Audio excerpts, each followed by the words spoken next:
നമസ്തേ ഗരുഡാരൂഢേ ഢോലാസുരഭയങ്കരി സർവപാപഹരേ ദേവി മഹാലക്ഷ്മീ നമോസ്തുതേ. സ്ഥാനം മാനം ധനം തൊട്ടനവധിയാം നേട്ടമോരോന്നു വന്നാൽ നൂനം താൻ കേമനെന്നങ്ങൊരു ദിനവും വന്നിടാം ബാധയാകാം. ജ്ഞാനം സംലബ്ധമാക്കാൻ ഗുരുകൃപയെ കിട്ടിയാലപ്പോൾ ഓർക്കും താനോ ജീവനൊരസ്ഥിരത്വമതിനാൽ നിസ്സാരമാണൊക്കെയും. ദേവീ ശരണം. അമ്മേ സുപ്രഭാതം, ശുഭദിനം. എല്ലാ ധന്യാത്മാക്കൾക്കും പുലർകാല വന്ദനം. ശ്രീമദ് ഭാഗവത നിത്യപാരായണ പരമ്പരയുടെ ഇന്നത്തെ സത്സംഗത്തിലേക്ക് എല്ലാ സജ്ജനങ്ങൾക്കും സുസ്വാഗതം. ഷഷ്ഠസ്കന്ധത്തിലെ 4-ാമത്തെ അധ്യായം അവലോകനം ചെയ്യണു. വൃത്രനും ഇന്ദ്രനും ദേവന്മാരും ദൈത്യന്മാരും കൂടി നടക്കുന്നതായിട്ടുള്ള ഭയങ്കരമായിട്ടുള്ള യുദ്ധം. വൃത്രൻ ഇന്ദ്രനെ പിടിച്ച് വിഴുങ്ങി. ദേവന്മാര് ഒരു മഹാസത്വമായിട്ടുള്ള ജൃംഭികയെ സൃഷ്ടിച്ചു. അവളുടെ ശക്തി കൊണ്ട് വൃത്രൻ കോട്ടുവായിട്ടു. ആ വായ വൃത്രൻ തുറന്ന സമയത്ത് വയറിനുള്ളിലിരുന്ന ഇന്ദ്രൻ പുറത്തേക്ക് ചാടി രക്ഷപ്പെട്ടു. ദേവേന്ദ്രൻ പുറത്തേക്ക് ചാടി രക്ഷപ്പെട്ടു വൃത്രന്റെ വയറ്റിൽ നിന്നും എന്നറിഞ്ഞ് ദേവന്മാരെല്ലാവരും സന്തോഷിച്ചു എന്ന് പറഞ്ഞാണ് ഇന്നലെ നിർത്തിയത്. പിന്നീട് അതാ രണ്ടു കൂട്ടരും ഗംഭീരമായിട്ടുള്ള യുദ്ധം ആണ് നടന്നത്. ഇവിടെ പറയണു, വർഷാണാം അയുധം യാവൽ ദാരുണം ലോമഹർഷണം എന്നാണ്. രോമാഞ്ചം ഉണ്ടാക്കുന്ന മാതിരിയുള്ള യുദ്ധം. വർഷാണാം അയുധം, ആയുധവർഷം. ആയുധം എന്ന് പറഞ്ഞാൽ 10,000 വർഷം ആ യുദ്ധം നടന്നു എന്നാണ് പറയണത്.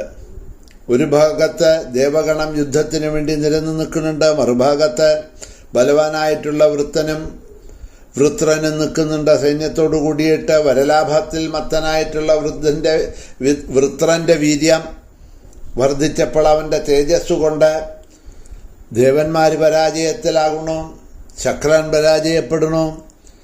യുദ്ധത്തിൽ പരാജിതനായിട്ടുള്ള ദേവേന്ദ്രൻ വളരെ വ്യസനിച്ചു. ദേവേന്ദ്രനെ കണ്ട ദേവന്മാരും ഇതാ ചിന്താകുലരായി തീർന്നു. ഇന്ദ്രാദി ദേവന്മാരെല്ലാം യുദ്ധം മതിയാക്കി പിന്തിരിഞ്ഞ് ജീവനും കൊണ്ടോടി രക്ഷപ്പെടാൻ തുടങ്ങി. അതോടുകൂടി വൃത്രൻ വന്ന ദേവലോകം തൻ്റെ കൈവശപ്പെടുത്തി എന്നാണ് പറയണത്. ദേവ ഉദ്യാനങ്ങൾ മുഴുവൻ അവൻ്റെ കൈവശത്താക്കി. ഐരാവതം എന്ന് പറഞ്ഞതായിട്ടുള്ള ദേവേന്ദ്രന്റെ വാഹനം ഇപ്പോൾ അവൻ്റെ കൈക്കലാക്കി. ദേവന്മാരുടെ ദേവവിമാനങ്ങൾ ഒക്കെ അവൻ്റെ സ്വാധീനത്തിലായി. അതുപോലെ തന്നെ കാമധേനു, പാരിജാതം, അപ്സരസുകൾ ഇതൊക്കെ അവൻ്റെ കൈവശമായി.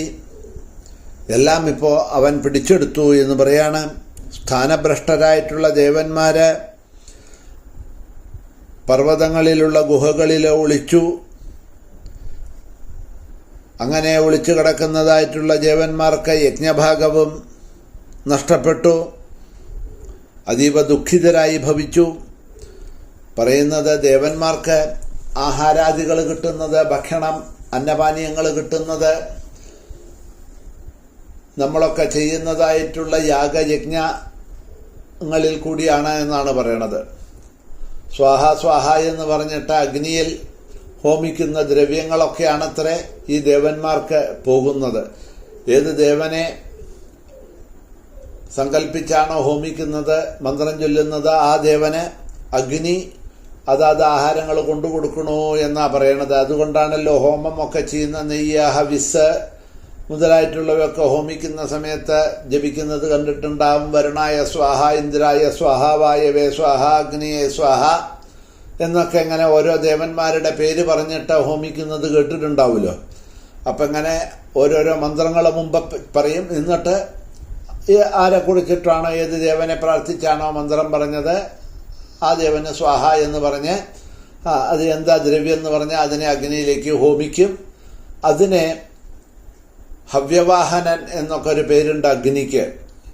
അതായത് അഗ്നിയിൽ സമർപ്പിച്ചതായിട്ടുള്ള ഹവ്യം മുതലായിട്ടുള്ള ദ്രവ്യങ്ങളെ എടുത്തുകൊണ്ടുപോയിട്ട് അതാത് ദേവന്മാർക്ക് കൊടുക്കുന്നവനായതുകൊണ്ട് ഹവ്യവാഹനൻ എന്നൊക്കെ പേരുണ്ട്. അത് കൊടുക്കും. അതാണ് ഈ ദേവന്മാരുടെ ആഹാരങ്ങൾ എന്ന് പറയാണ്. ഇപ്പം ഇവര് കാട്ടിലൊക്കെ ഒളിച്ച് ഇത് കൊണ്ടുപോകേണ്ട അഗ്നിയടക്കം ഈ വൃത്രനെ ഭയന്ന് ഗുഹകളിൽ ഒളിച്ചിരിക്കുകയാണ് എന്നുള്ളത് കാരണം കൊണ്ട് യജ്ഞഭാഗമൊന്നും ഇപ്പോൾ അവർക്ക് കിട്ടണില്ല. അതീവ ദുഃഖിതരായി. ഇപ്പുറത്തെ ദേവലോകം നേടിയ വൃത്രൻ മതഗർവിതനായി തീർന്നു. ത്വഷ്ടാവിന് വളരെ സന്തോഷമായി, അത്യധികം സന്തോഷിച്ചു തൻ്റെ മകൻ്റെ പ്രവൃത്തിയിൽ. ഇനിയിപ്പോൾ എന്താ ചെയ്യേണ്ടത് എന്ന് ചിന്തിച്ചിട്ട് ഭീതി പൂണ്ടതായിട്ടുള്ള ദേവന്മാര് ഋഷികളുമായിട്ട് കൂടിയാലോചിച്ചു. ഇനിയിപ്പോൾ എന്താ ഒരു പോംവഴി എന്ന്. മുനിമാരൊക്കെ പറഞ്ഞതനുസരിച്ച് ദേവേന്ദ്രനോടുകൂടി അവരൊക്കെ കൂടി ചേർന്ന് കൈലാസത്തിലേക്ക് ചെന്നു. മഹാദേവനെ നമസ്കരിച്ചു. വിനയാന്വിതരായിക്കൊണ്ട് തൊഴുതുകൊണ്ട് മഹാദേവനോട് പറയാണ്, ദേവദേവ മഹാദേവ കൃപാസിന്ധോ മഹേശ്വര രക്ഷാസ്മാൻ ഭയഭീതാംസ്തു വൃത്രേണാദിപരാജിതാൻ.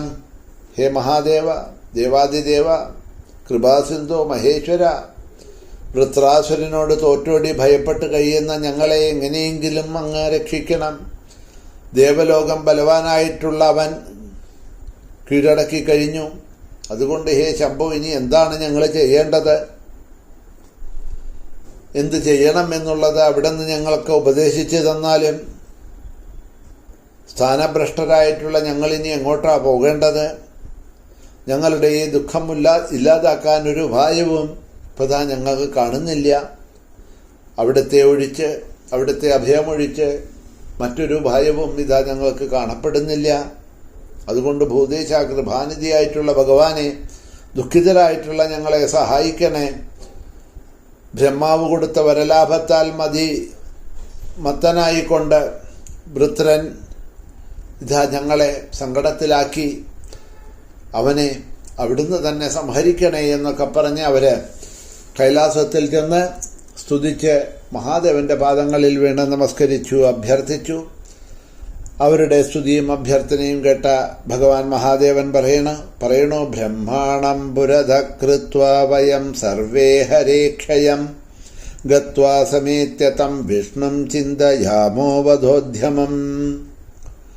ബ്രഹ്മാവിനെയും കൂട്ടിക്കൊണ്ട് നമുക്ക് എല്ലാവർക്കും കൂടിയിട്ട് ഒരു കാര്യം ചെയ്യാം.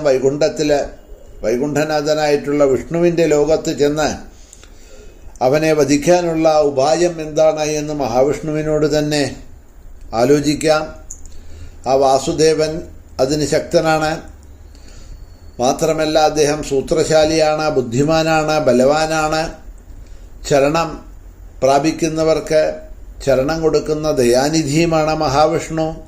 വിനാത്തം ദേവദേവേശം നാർത്ഥസിദ്ധിർഭവിഷ്യതി തസ്മാൽ തത്ര ച ഗന്ധവ്യം സർവകാര്യാർത്ഥസിദ്ധയേ.